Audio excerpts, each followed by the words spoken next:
बारिश के सीजन में अभी 1.5 से 2 महीने का समय बचा है। अभी मई का महीना चल रहा है और जुलाई के महीने से मानसून भारत के अधिकतर राज्यों में दस्तक देगा। इसलिए अगर आप इन बचे हुए 1.5 से 2 महीने का सही उपयोग करके उन फसलों की नर्सरी तैयार कर ले जिनकी बुआई हमें जुलाई के महीने में करना है। अब सवाल आता है कि हम मई और जून के महीने में किन किन फसलों की नर्सरी तैयार करें, तो इसी सवाल का जवाब जानेंगे आज इस वीडियो में आगे। नमस्कार किसान भाइयों, बारिश के सीजन में हम अक्सर देखते हैं कि हमें ज्यादातर सब्जियों का भाव काफी ज्यादा देखने को मिलता है। इसलिए अगर हम सही तरीके से प्लानिंग करके मई और जून के महीने में उन फसलों की नर्सरी तैयार करें जिनकी बुआई हमें जुलाई के महीने में करना है, इस तरीके से हम भी सब्जियों की फसल से जो हमें ज्यादा भाव मिलता है उसका हम भी फायदा उठा सकते हैं। मैं आपको इस वीडियो में 6 ऐसी फसलों की जानकारी दूंगा जिनकी नर्सरी आप मई और जून के महीने में लगा सकते हैं। इसके साथ ही वीडियो में मैं आपको यह भी बताऊंगा कि इन फसलों की नर्सरी हम कौन सी विधि से लगाएं और इस समय के लिए कौन से बीज का चुनाव करना उचित रहेगा।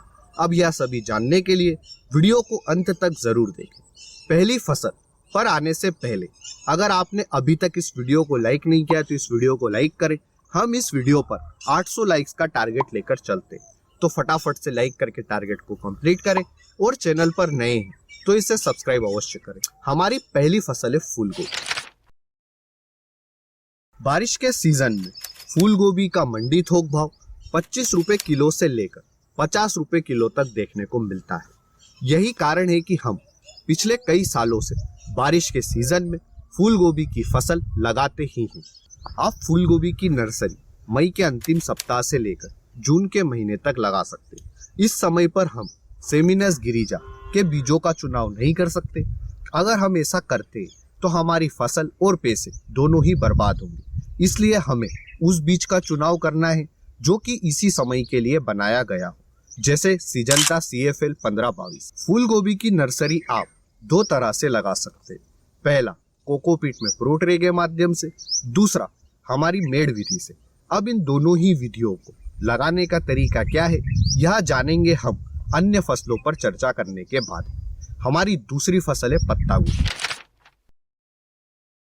फूल गोभी की तरह ही आप पत्ता गोभी की नर्सरी भी मई के अंतिम सप्ताह से लेकर जून के महीने तक लगा सकते हैं।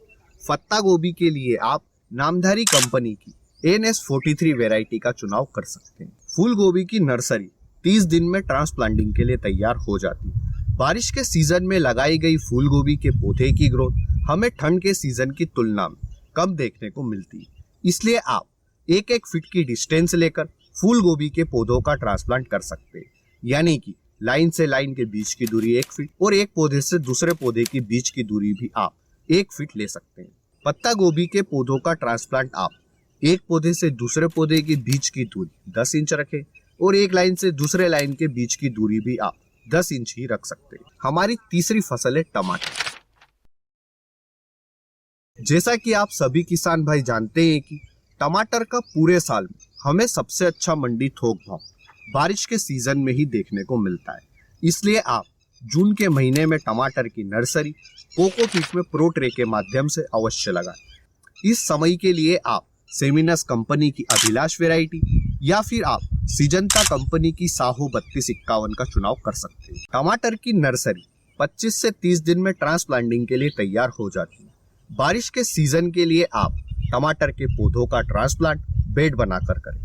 एक बेड से दूसरे बेड के बीच की दूरी आप 4 से 5 फीट रखें और एक पौधे से दूसरे पौधे के बीच की दूरी आप 1 से 1.5 फीट रखें। और इस बात का विशेष ध्यान रखें कि पौधे की निचली सतह पर सूर्य का प्रकाश अच्छी तरह से आए ताकि हमारे पौधे पर फंगस जनित रोगों का अटैक कम से कम देखने को मिले। साथ ही साथ अगर आप मल्चिंग पेपर का उपयोग कर सकते हैं बारिश के सीजन के लिए तो यह और भी उपयुक्त होगा। हमारी चौथी फसल है मिर्च। टमाटर की फसल की तरह ही मिर्च का भी हमें पूरे साल में सबसे अच्छा मंडी थोक भाव बारिश के सीजन में ही देखने को मिलता है। इसलिए आप मई और जून के महीने में मिर्च की नर्सरी लगा सकते हैं। इस समय के लिए आप मिर्च की वैरायटी VNR उन्नति व अद्वंत गोल्डन सीड्स की AK47 का चुनाव कर सकते हैं।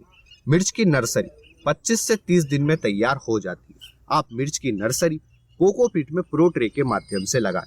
वह नर्सरी तैयार होने के बाद में आप मिर्च के पौधों का ट्रांसप्लांट कुछ इस तरह से करें। मिर्च के एक बेड से दूसरे बेड के बीच की दूरी आप 3 फीट रखें और एक पौधे से दूसरे पौधे के बीच की दूरी 1 से 1.5 फीट रख सकते हैं।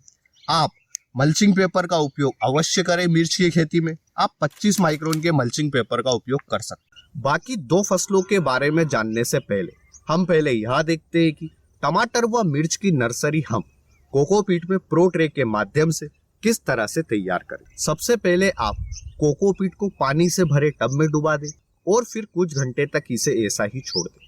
फिर आप कोकोपीट में से एक्स्ट्रा पानी हटाकर इसे सुखा लें। अब आप 5 केजी कोकोपीट में से 1 किलो वर्मी कंपोस्ट मिलाएं, 1 किलो पेरालाइट मिलाएं और इन्हें कुछ इस तरह से अच्छी तरह से आपस में मिला दें ताकि प्रो ट्रे में डालने के लिए हमारा मिश्रण तैयार हो जाए। अब आप इस मिश्रण को प्रो ट्रे में कुछ इस तरह से भर दें।